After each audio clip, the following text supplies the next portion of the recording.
Hello again, everybody. It's the two-man game right here on Claves Online. I'm Bob Ramsey. That's Matt Roccio. And Matt, when we left everybody just a couple of days ago, there were a lot of things up in the air, and I guess some things still are. But Wednesday night did not really go like many of us thought they would. In fact, at one point, the Grizzlies are ahead by 55 points? Yeah, I think that wasn't a real game. Yeah, it wasn't a real game. Erase that and go play that one again. Well, here's the thing. You're right in a lot of ways, but I do want to accentuate one point about that game, which is it was another example of what we talked about going into there. The one thing that did hold true was that Steven Adams was still able to be a force for the Grizzlies, because Draymond Green simply doesn't want to shoot the ball or doesn't try to shoot the ball anymore. And you did predict that. It's still inexplicable that it's happening. You know, they tried to get Kuminga into the starting lineup to change things around. It didn't really work. And Memphis just came together and you know, they were 20-5 in the regular season without Ja. So they clearly have a game plan on how to get buckets and how to play their game without Ja Morant. But we all know that record without him. But nobody, except maybe somebody in Memphis, nobody thought that kind of winning percentage without Ja in postseason would hold up. Agreed? No, and that's why Wednesday, I should say, was so inexplicable, because you're right. No one expected that to carry through. And Dylan Brooks hasn't been playing great. You talked about Desmond Bane needing to step up. So there were still problems. There was a reason why that Memphis had kind of lost their luster. And to that point, I think that the question is going into tonight's game, the later of tonight's two games. It's a 9 p.m. tip-off Central Time for Memphis at Golden State. So going into that game, which is a potential clincher, obviously, in Game 6 for Golden State, I think a lot of people are wondering, you know, was that fake? And I think, or you know, was that the Warriors toying with their food? Or was that maybe with them just seeming completely disinterested, was that a symptom of something greater? And I think, unfortunately for us, you know, maybe we're a little bit partial to the Grizzlies. I think it might be a little bit disinterest playing with their food before they finish them out at home. That might be true. And we may or may not find out about that tonight. You know, one game, each game is its own thing, right? I got the sense that once it got away, and it got away from them early, not that they were disinterested, but they were kind of pissed. Okay. And kind of like, you know, that's not disinterest. That's, you know, we suck tonight. You see, I agree with that, but at the same time, you know, Steph Curry before the game talks about how they were going to whoop that trick, which is the song that they play in Memphis that gets them all riled up when they run teams out of the gate. Whoop that trick. And so, and Steph said, we're going to whoop that trick tonight. And it was kind of a taunting, you know, it was obviously taunting. You take their phrase and you turn around on them. And then they get stomped.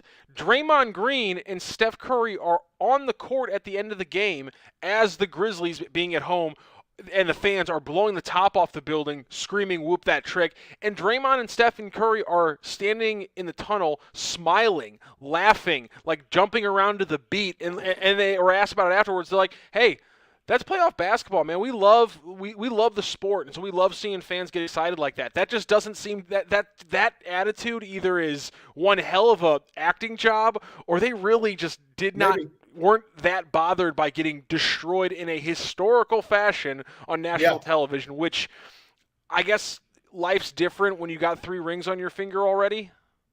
I mean, that's all I can come up with, is that, you know, your head coach isn't coaching right now because he's sick, and you got 3 rings on the bag already, and you're still leading the series 3-2 going home, so you're just playing with all kinds of house money. But again, I don't care if you have 3 rings. I don't care that if you have, you know, the greatest shooter ever. One of your best players was minus 50 in Klay Thompson, and he's not back to being ready. And this isn't just some a cast of some college kids who are giving it a good run. These are legitimate NBA basketball players getting paid millions of dollars, just like you, Draymond and Steph. And if you take them for granted, they're going to stomp on your freaking necks. And I kind of hope that's what happens in Game 6 when we get to Game 7, because as much as I love Draymond and Steph, as much as I love that kind of we love the game, so we love to see fans do this mentality, it's a little bit disrespectful to the fact that you're playing another professional basketball team. I agree. I think you're right about that. And if you're right, if your analysis is correct, and I almost always defer to you, it's not a good look for the league. No, you're right, because the lower seed, like you said, like I kind of used earlier, toying with their food.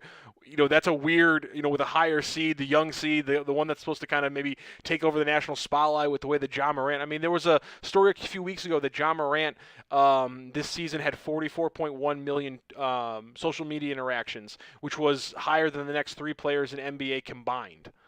So, I mean, clearly that's the NBA's money right there in the next few years. And they got a lot of superstars, but you got to nurture it. And Adam Silver learned that from David Stern. I actually think that was, if you watch the season finale of Winning Time, I actually think the best thing they did is kind of like show David Stern as this guy who was like, listen, this dude understood, get the players who the fans want to see in front of the fans, and you will make money.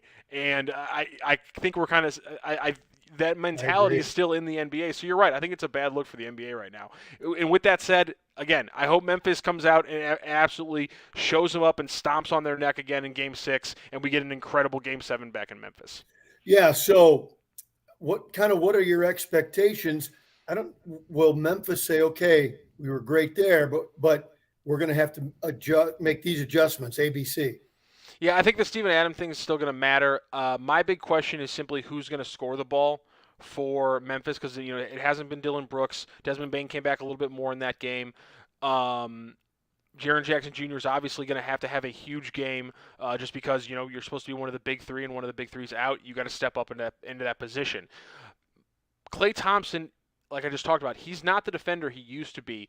That's just clear right now, and so I wonder if we maybe see them try to attack him more in switches. That's the thing. I wonder what kind of defense we're going to see from the Warriors. They haven't been switching a lot this series, and I don't think we'll see that change. So the question is, who's going to be the person who attacks from Memphis? So you're going to have to see Desmond Bane's going to have to get around 20. Jaren Jackson Jr. is going to have to get 25 plus, and they're going to have to get out and run more so than slogging this one down, I think, because right now Golden State's defense is extremely lackadaisical, and without Klay, without Draymond being offensive factors, I think getting out and running might be the way for Memphis to go tonight.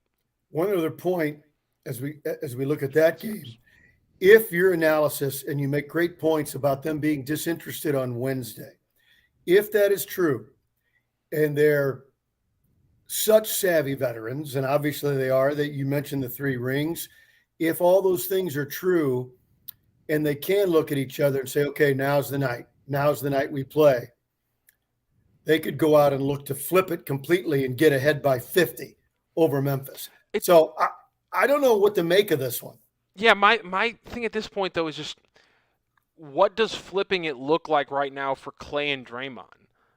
It's just like, if Steph flips it, yeah, that's a huge problem, and when Dylan Brooks is going to be able to defend him, but Klay flipping the switch just doesn't. He can't flip the switch defensively, so he's not just going to completely shut out a guy like Desmond Bane out of the game. He just isn't that player anymore. And yeah, he can flip the switch offensively as a shooter still, but even little things like those one dribble pull-ups he used to have, or the fact that he turned himself into a completely different driver over the first 6-7 years of his career, those things have kind of taken big steps back. And now Draymond, again, he doesn't look to shoot the ball. It's all just he dribble handoffs and orchestrating the offense and the defense. So I don't know what the extra level looks like for those guys. That's why I legitimately talked about on Tuesday there being some real flaws to this Golden State team. The issue, the biggest problem though, and the unfortunate just happenstance of injuries, is that this would be the perfect game for Ja Morant to just explode, because without Klay as a defender, now they're extremely weak on the perimeter, the Warriors, with Poole, a negative defender, Curry, only really a good off-ball defender, jump in passing lanes, never been a good on-ball defender. And now Clay, not what he used to be. Ja Morant could just pick his spot and just murder these guys possession after possession if he wanted to. And they just don't have that right now. Tyus Jones is doing great work, but he's not Ja Morant. And so I just wonder, where is the offense going to come from? Desmond Bane, Dillon Brooks, Jaren Jackson Jr., it's going to have to be a lot from them. And then guys like Williams and Clark, they're going to have to continue being those spark plugs, on the offensive rebound and in second chance points and things like that. For either team to win, they've got to have multiple players playing great. For Golden State, Poole, Thompson, Steph. Triple J's got to do it for Memphis. So does Bane.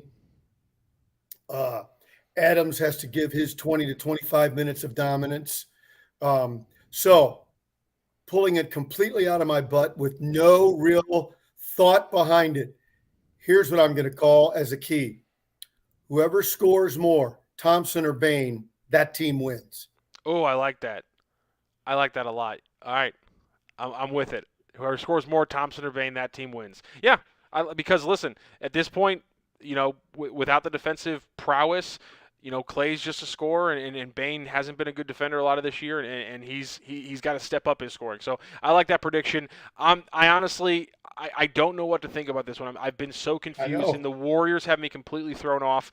The West just looks so beatable now. I mean, the Warriors in the Memphis, the shine's completely off them. We're going to talk about Phoenix and Dallas a little bit later on in the podcast. The shine's completely off them as well, and it's a weird situation, and I keep flip-flopping. At this point, I think I said on Tuesday too, at this point, the winner, whoever comes out of the East, I'm betting on them in the finals. And speaking of which, the winner of this next game, I think, is probably going to be the representative in the East, although the Heat are making me doubt that. Yeah. Boston and Milwaukee is tonight. It's going to be an absolutely fantastic game. And again, another tricky situation for the team that's traveling away, also down 3-2. The Celtics in Milwaukee, down 3-2. Can they force a Game 7 back in Boston? That's the big question. Jason Tatum, we talked about it on Tuesday, did not step up the way he needed to in Game 5 against Milwaukee. He had 30 points, but he did it on 25 shots, something along those lines. I think it might have been 32 points on 24 shots. Let me double check that. But he just 34 points on 29 shots. That's just, you can't do it on that kind of efficiency. And my biggest issue with Tatum has to be that in the last 4 minutes, or the last few minutes, Marcus Smart turns the ball over 4 times in a bad way. This is why you have to have a point guard. Or in those moments, Jason Tatum has to have the part in his repertoire where he's bringing the ball up and taking it on one-on-one. Giannis at times will do that. Usually it ends up with him driving into the guy's shoulder. We saw for years LeBron James go from being a scoring forward his first 4 or 5 years with Cleveland into a point forward who would consistently bring the ball up and command it in those kind of times. Jason Tatum has to have that part in his game, I think, in those situations, because they don't have a point guard. Jason Tatum has to step up. He has to be more efficient. Milwaukee pulled a great move by switching out Bobby Portis for Brook Lopez. You weren't wrong about the center position being key, Bob. You just picked the wrong guy, and it's completely understandable. Completely understandable. No one would have picked Bobby Portis as the horse to roll with before this series started. Well, hey, stop right there, which is interesting because the game before, nobody would have picked Horford. Yeah, exactly, and he was the counter to Horford. Yeah. Again, the battle of the counters and the adjustments in this series, especially, and a lot of the other series too, have been great. And it shouldn't be that surprising. We have 2 pretty good coaches in Budenholzer, and I mean, Udoka's surprising me, but he's clearly a very good coach. That's what happens when you work with Greg Popovich as much as he did. But Tatum has to be that counter for the Celtics tonight. He has to be efficient, he has to take over the game, and he has to have those moments. Listen, Giannis has 2 MVPs and a championship. He's had those moments. But in that game, the last couple minutes, he hits a 3, blocks a shot, has another huge scoring moment, and just completely pushes his team towards the win in a way that Tatum now has to in 2 straight games. And he didn't do it in Game 1, which means, again, now he's got to do it 2 times in a row. Can he do it? I'm not sure. But credit to Milwaukee for realizing he might not be ready for it, and saying, well, let's take away the Grant Williams, let's take away those guys, and let's make this Jaylen Brown and Jason Tatum's team. Jaylen Brown stepped up, but the big man Jason Tatum failed to.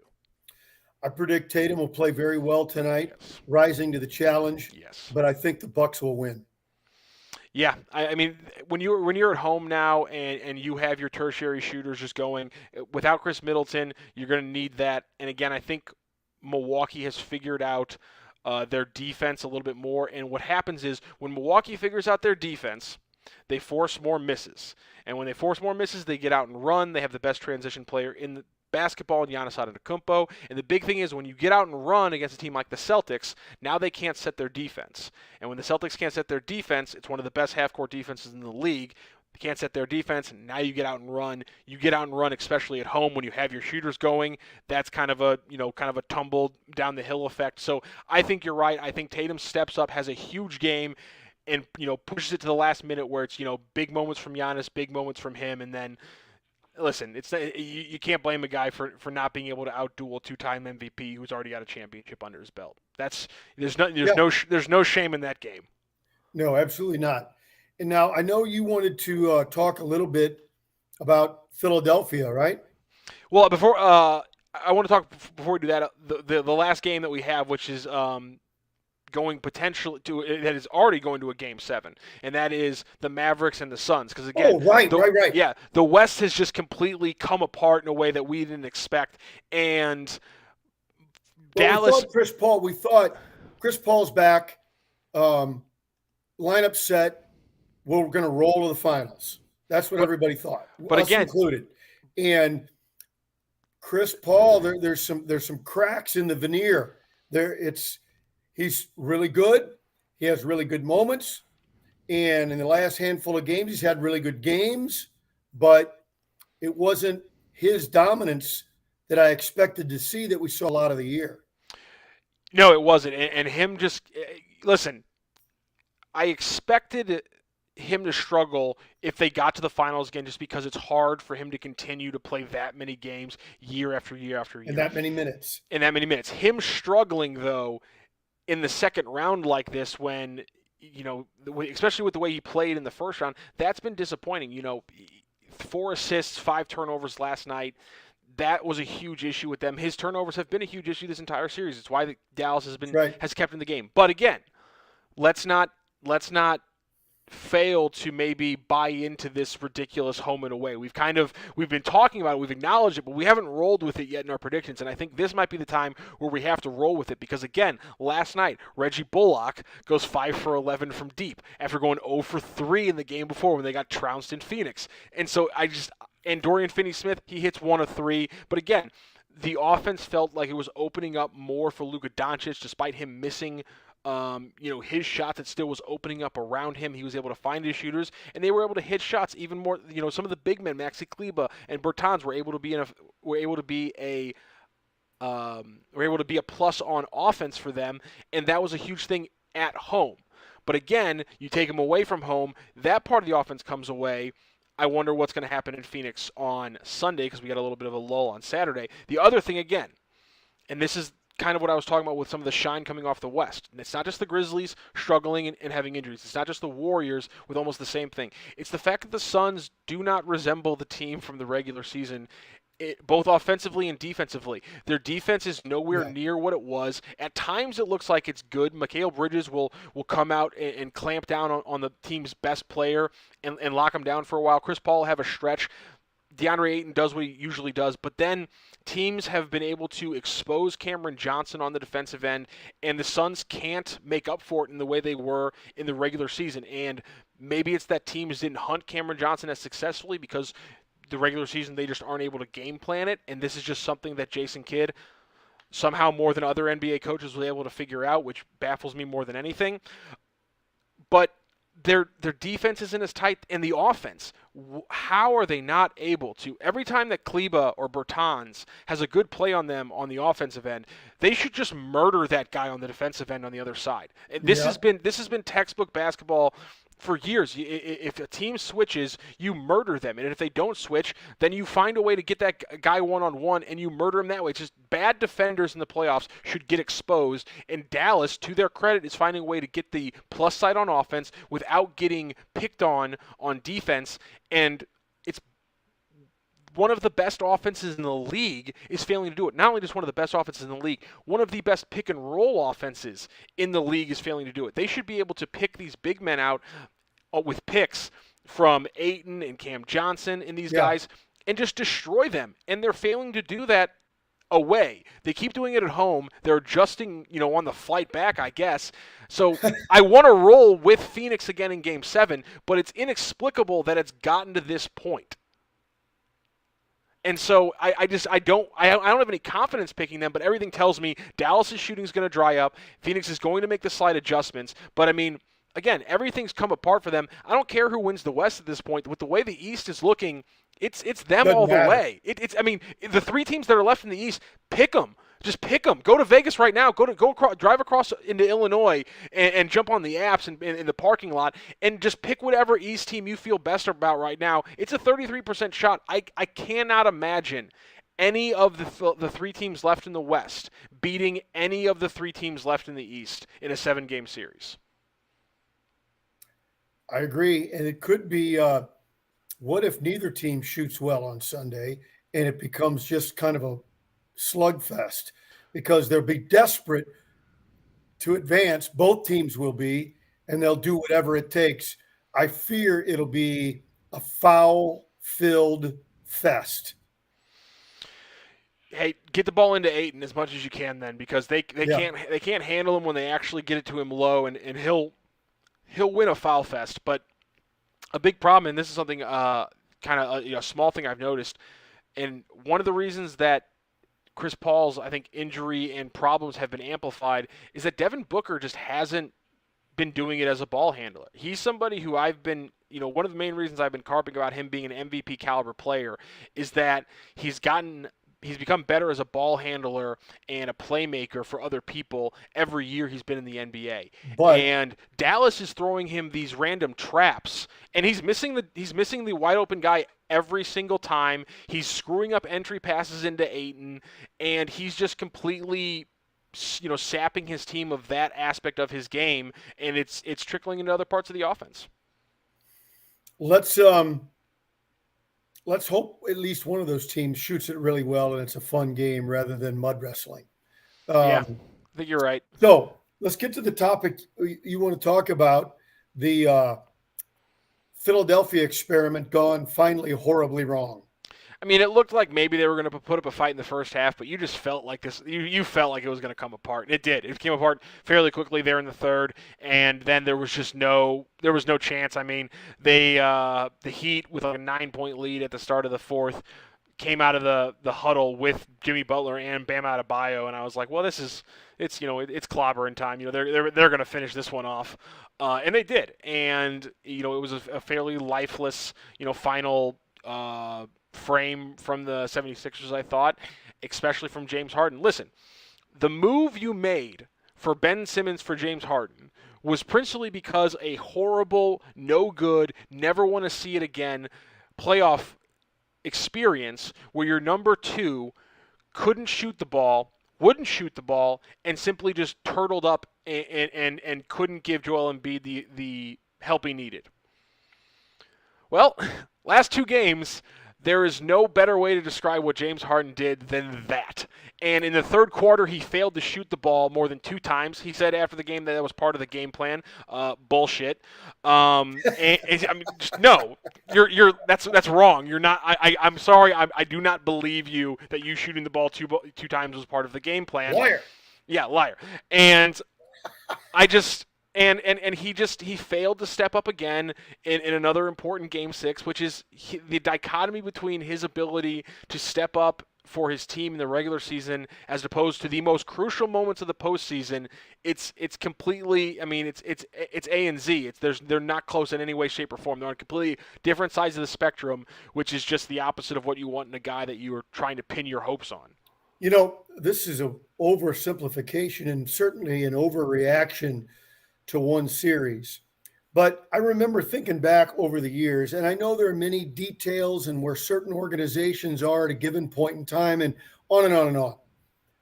But I remember thinking, why would Oklahoma City let Harden go? Oh God. Why would he not stay in Houston? Brooklyn's traded and now, what? And now he doesn't show up? Maybe the chickens have come home to roost and everything maybe we've secretly wondered, or maybe some haven't. I have. Maybe he's just not the guy. And it's crazy too because man, I loved OKC Harden, and OKC Harden was the guy. OKC Harden murdered. I mean, OKC Harden came off the bench and with a knife behind his back, quietly just like slit the throats of the San Antonio Spurs across a bunch of ridiculous Game 4, 5, and 6 of that series. He murdered that team. He looked like he put them out. He looked like he put them out to pasture. The retirees, Ginobili, Parker, and Duncan, and he's never done it since then. Well, and he does it, and then go ahead, go on to Houston.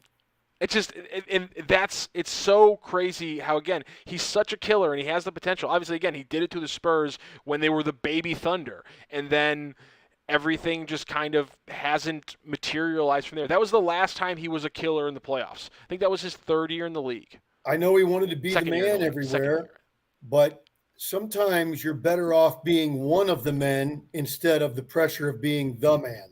But that's the thing, though. He's not the number one here. It's not Houston where he was the number one. But they needed him to step up. But they needed him just to be the number two. Listen, the number one was playing. He was giving his absolute all. Going through like constant, probably consistent pain throughout the game with that face mask and the orbital fracture and all that. And all you needed to do was step up and be the number two, take enough of the pressure off that so that Tyrese Maxey didn't feel like the moment was too big for him because this was his first playoff experience or first meaningful playoff experience. It's just he didn't step up for the team the way they needed to. Again, it's the fourth or fifth year in a row. I want to like James Harden. I've never been somebody who's wanted to bitch about his game because of his weird step backs or the way he hooks people's arms to get cheap fouls. That's a weird gamesmanship that I kind of respect in a way. But this not showing up at the most crucial times. It's one thing. Listen, it's one thing when it's Houston and you go 2 from 27 in a year where you guys are taking the most threes ever and you just hit a wall. That's completely reasonable. But you didn't shoot the ball. You didn't look interested. The Harden that was all of a sudden playing, surprisingly good defense from a year ago, or when he first got to the Nets and was all revitalized and stuff like that, that was nowhere. It never came to Philadelphia. And so that's just so frustrating, and that's just disappointing. And on the other, so he's gone. He's not going to be in Philadelphia. That's done. And at the same time, not as much Schadenfreude about it, because I don't take as much pleasure in him, throwing guys under the bus and going back 30 years. But Doc Rivers is probably out in Philadelphia as well. And it's insane to me that there's already reports that the Lakers are going to talk to him. I think Doc needs to take a year or two away from the game. He clearly knows what he's doing. At times, the game plans to win to stay in certain games without Joel Embiid, to turn Tobias Harris into at times an effective player, still not Jimmy Butler.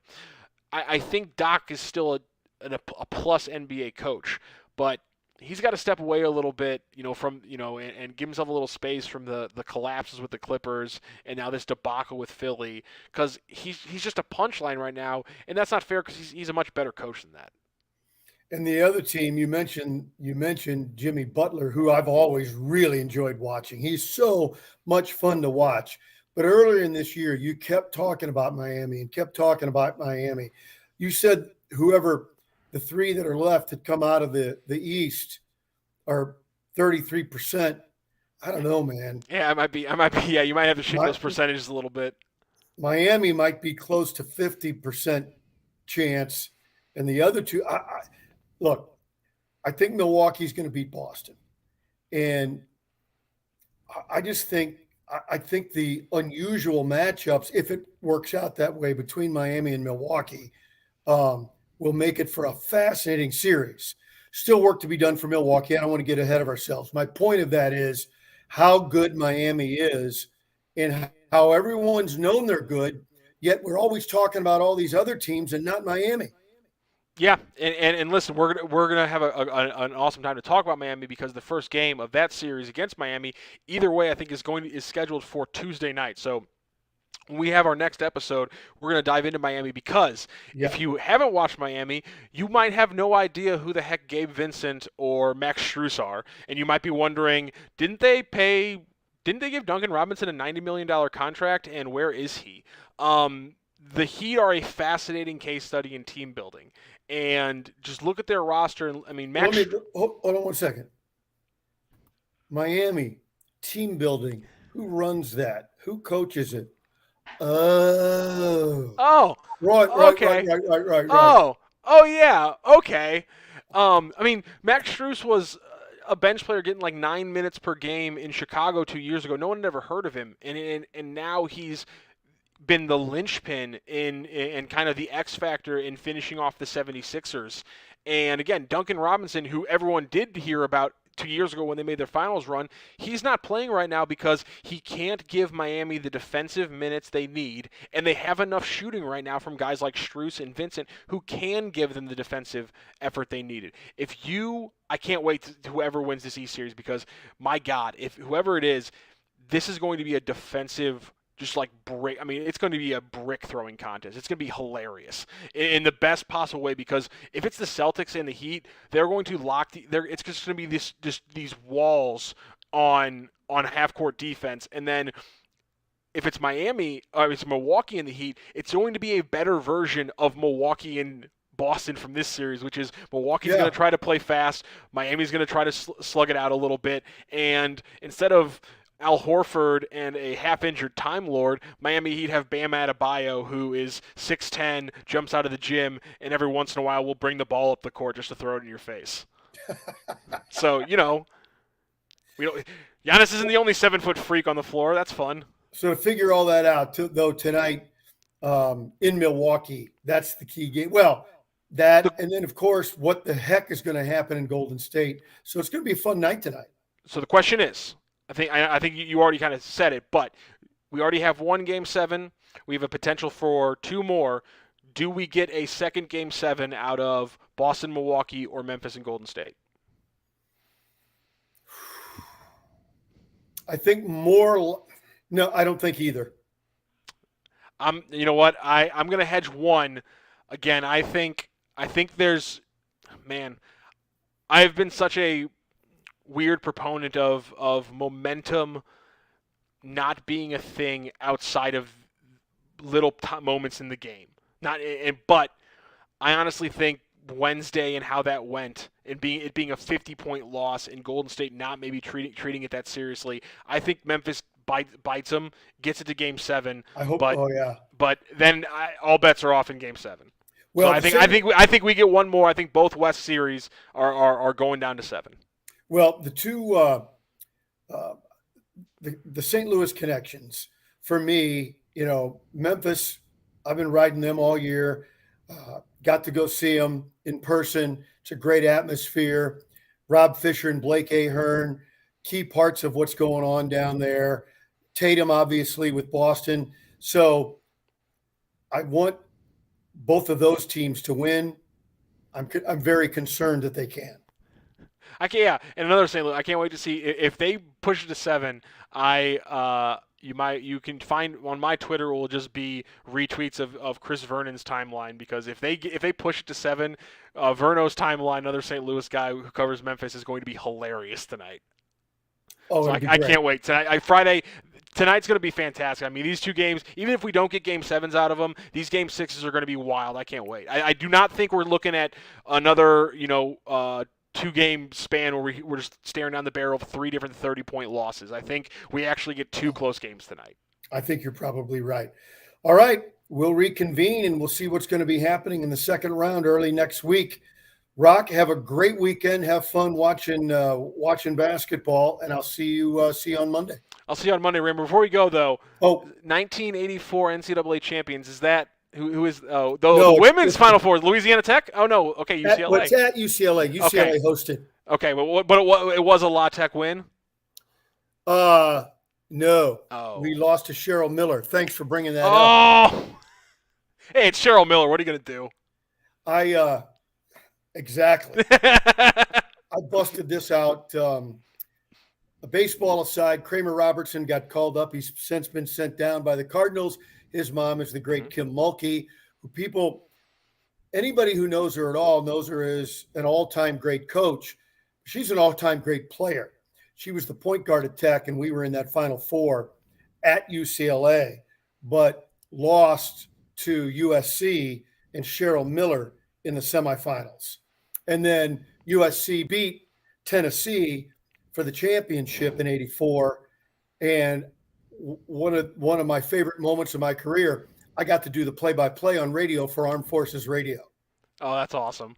It meant the most to me of maybe anything I've ever done, to be on Armed Forces Radio for a national championship game. So this is not a redo. This is an original. That's awesome. It looks. Hey, listen, it's keeping its color fairly well. Fairly well. So tying it all back together. See you next week. Have a great weekend. See you later, Rammer. That's Matt Rocchio. I'm Bob Ramsey. The two-man game is here on Claibs Online. At St. Louis Acura, we have over 330 pre-owned vehicles of all makes and models. And all of them are covered by our St. Louis Acura Promise and backed by our Better Business Bureau A+ rating and 30 years in business. We also service all makes and models of vehicles, including glass and bumper repair, paint touch-ups, and full mechanical services from one of our 24 technicians. St. Louis Acura, better than ever for you, no matter what vehicle drives you.